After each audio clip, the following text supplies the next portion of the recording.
Hi everybody, it's Stefan Molyneux from Free Domain Radio. It is December the 16th, 2011, and one of the great fires of liberty in the US legal system has been snuffed out and extinguished. Outrage as President Obama signed off on a law to detain homegrown terror suspects indefinitely. Now American citizens can be arrested within the US and sent to Guantánamo if they're linked to Al-Qaeda or the Taliban. This link can be as tenuous as donating to a charity that turns out to have been a front in some means to some terrorist organization. And of course, this was from the president who had campaigned on the promise to close Guantánamo Bay. Now, of course, he's going to be extending and expanding the detentions in Guantánamo with homegrown U.S. citizenry. I mean, this is exactly what the U.S. is continually telling other countries not to do, right? To respect the rule of law, to respect habeas corpus, to respect the right to a trial by the jury of your peers, and it is monstrous. It is monstrous, and this is so predictable. I mean, it is absolutely, completely, and totally predictable that the wars that you wage overseas will almost always come home to your citizens, right? Remember? England waged a war against National Socialism and then socialized everything after the war. America and the West waged war against corrupt oligarchies in World War I. At least that was the cover story, to make the world safe for democracy. And through the progress of the expansion of the fiat currency supply and central banking, created a brutal new oligarchy that continues to this day, selling debt and tax livestock into almost perpetual slavery for the sake of having the right to type whatever number they want into their own goddamn bank accounts. So this is what happens.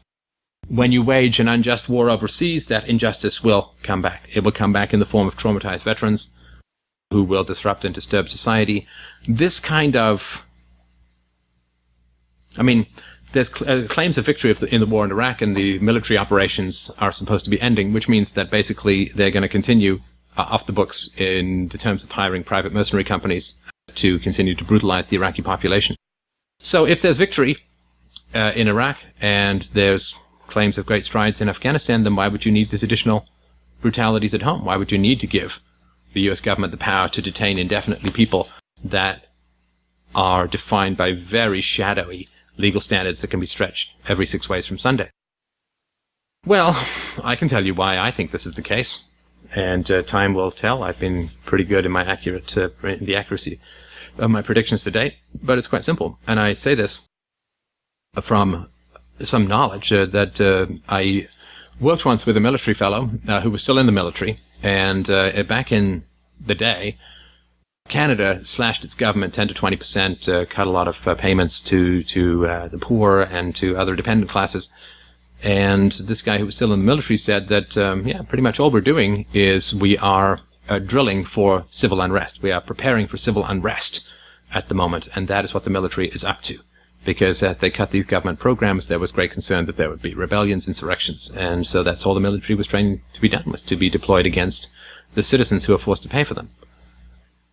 This has nothing to do with the war on terror. This has everything to do with a fear of discontent, of rebellion, of rebelliousness within the United States itself.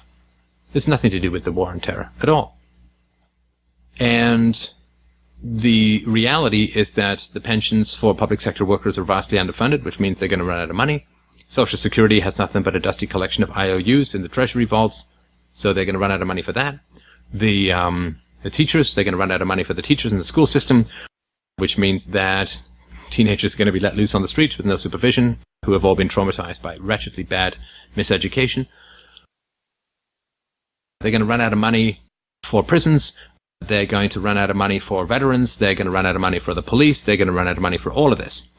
And it is in the anticipation of being unable to pay the enforcers on the tax farm that they're afraid that the tax cattle are going to stampede the farmhouse. And so, you need these extra powers for fear of civil unrest within the borders. This is a story as old as time.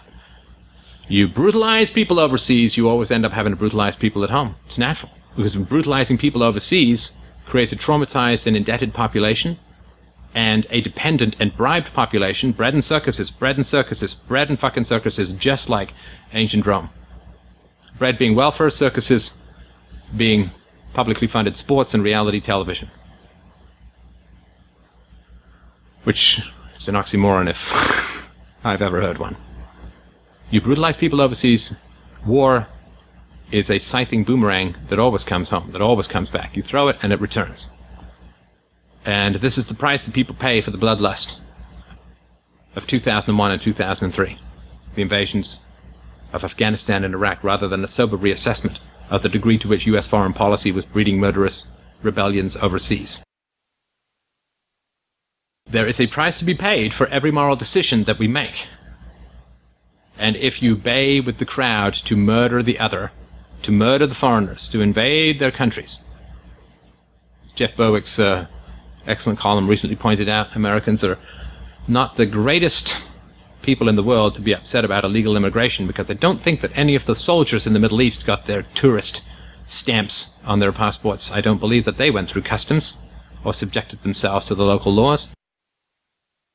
But there is a price to be paid. You have to look into the mirror, you have to look into your own heart and say, did I support the baying bloodhounds of mob madness in the charge to war in the early parts of the 21st century? Well, the price to be paid is the debt.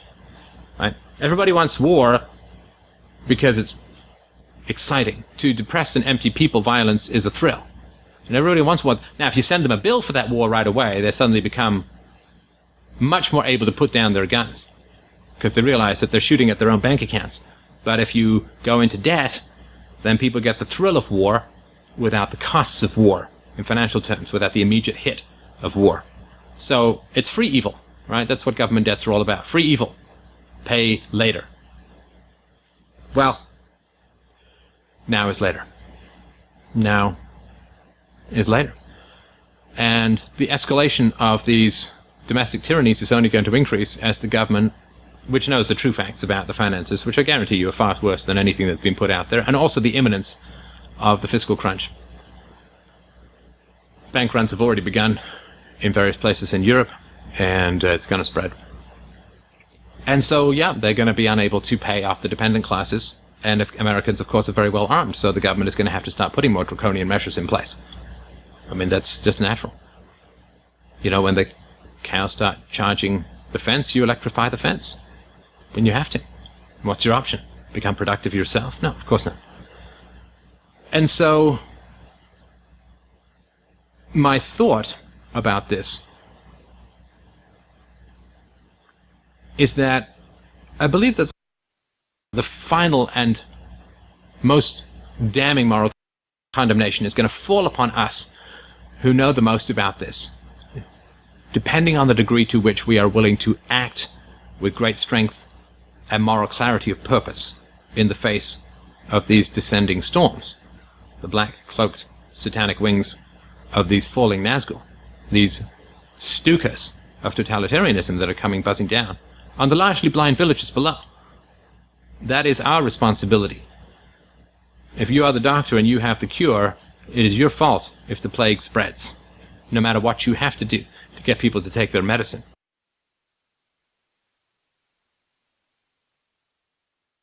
I saw a video a couple of years ago, which was, I mean, it was kind of manipulative, but quite effective. It was a friend's message from hell to his Christian friend who didn't fight hard enough to bring him to Jesus and save him from hell.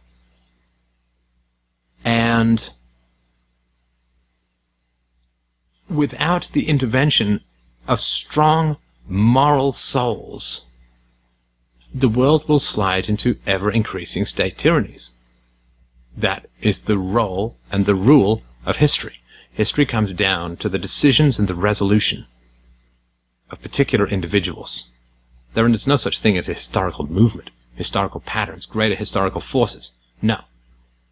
It comes down to how deep you are willing to plant the cleats of your integrity and resolution and stand before the storms of social disapproval and attack and condemnation and resistance and skepticism and scorn and contempt and mockery if you are willing to stand in the face of those storms until the world begins to rotate around the deep truths of your own propositions, then the world can be saved. And in the absence of that, you will simply be blown into totalitarianism along with everyone else. And I know that people don't want to hear the truth. People in your life, people in my life, they don't want to hear the truth. Future's going to be pretty much like the past. Historically, this is not true. Historically, this is not true. The French Revolution was not like what came before. It was a blood-soaked, murderous mob of immense and endless psychopathy.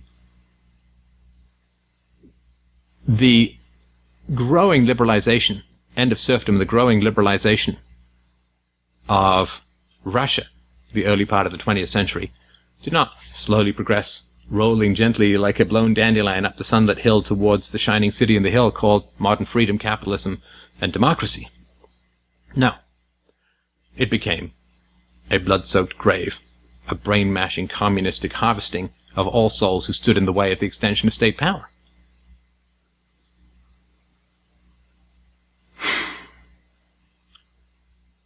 The future is rarely like the past, and the future either goes up or it goes down. The future either loosens the shackles on mankind or tightens them around its neck.